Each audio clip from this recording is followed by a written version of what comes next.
Hello all, and welcome to my new series tracing how hate became a crime in the UK, from my perspective. This series may cause some controversy, and I suspect may cause me to lose channel members, but this is always a risk that has to be taken when creating content, so I cannot let that hold me back. In this primary episode, I intend to state my hypothesis as to why hate is now in the law books. Think of this as the ghost of hate crimes past. So expect the subsequent episodes to follow a festive pattern. To protect myself, I have to state the following at the start of each episode. I do not condone violence. In no way is the content to be considered incitement to any criminal acts. I believe all people have their own will and as such are responsible for their own acts, not the acts of others. That might not stop me from being arrested, but it might add some protection to my potential legal battles. So let's draw our mind back to the past, to what I believe caused the genesis of the courts to take jurisdiction of hate. You might not believe this, but there was a time when someone who expressed unwarranted hate was not hauled before the courts unless they had actually committed a genuine crime. During those halcyon days, the courts actually proved or decided a case based on evidence rather than an emotion. The question of why someone committed the crime was somewhat secondary and divorced from consideration of the actual offence they allegedly perpetrated. The why, the emotion, was considered the responsibility of another active body in society, which was arguably better set up to deal with that kind of thing. I am of course referring to the Church. Whether you're looking at it from the Catholic side or the Protestant side, these were the institutions in society which were supposed to show right from wrong, correct excesses, or get the people the support, emotional or otherwise, they needed to keep the communities together. Any perceived negative emotions received a strong lecture from a vicar, or at least 10 Hail Marys as penance from a priest. So, what happened? What went wrong? Why and how did these institutions across the UK and Ireland go from a strong community pillar, where a strong clergy would hold multiple full masses or services per day, to today's broken column, where parishes are struggling to hold 3 barely attended masses or services per week, with one minister or priest responsible for multiple churches? I do not have all the answers, but several major causes are evident.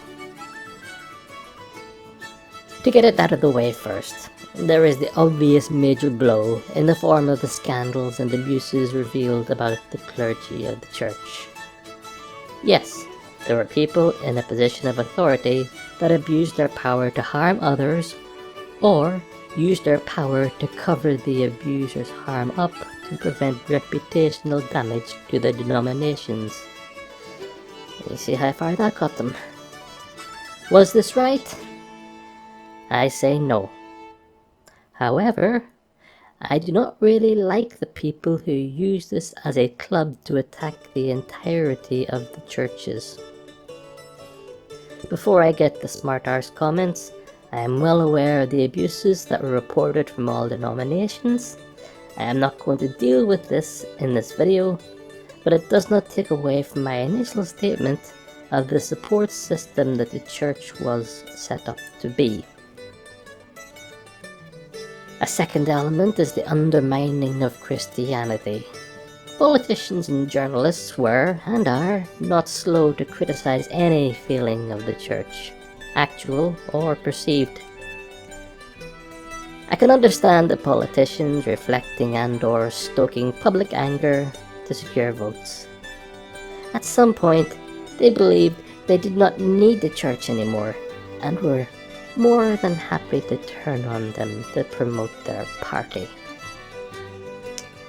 This leads to the third obscure element. The government usurped all the areas that the church was previously responsible for.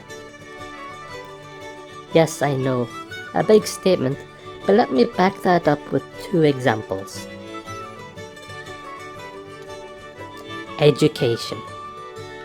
The Christian religious orders in the UK literally built schools using their combined resources, and a lot of religious schools are still the highest ranking in the UK. The government eventually decided it would be good for the state to build schools and set up bodies, rules and regulations, which even those previously established schools have to comply with, so they get the levels of control. Charity. A key tenet of the Christian churches was charity, to support the less fortunate in society and give a help to those facing rough patches, which is what they had been doing for centuries before the state formally stuck their hand in. The government seized control of the charity sector and set up the welfare state. This involves setting up rules, regulatory bodies, and permanent job positions.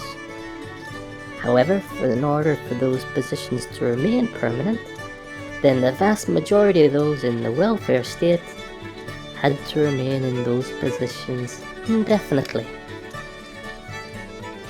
Whatever the complete reasons are, the outcome today is as follows. All Christian churches in the UK and Ireland have reduced clergy and lost church attendees. Those currently involved are struggling to maintain basic duties within their churches and parishes, leaving them with little time to deal with the community and the challenges they are facing. In short, the one body tasked specifically with the duty of care for the moral, emotional and esoteric protection of the congregations is failing. This also means it is unlikely to be able to protect us from said usurpers.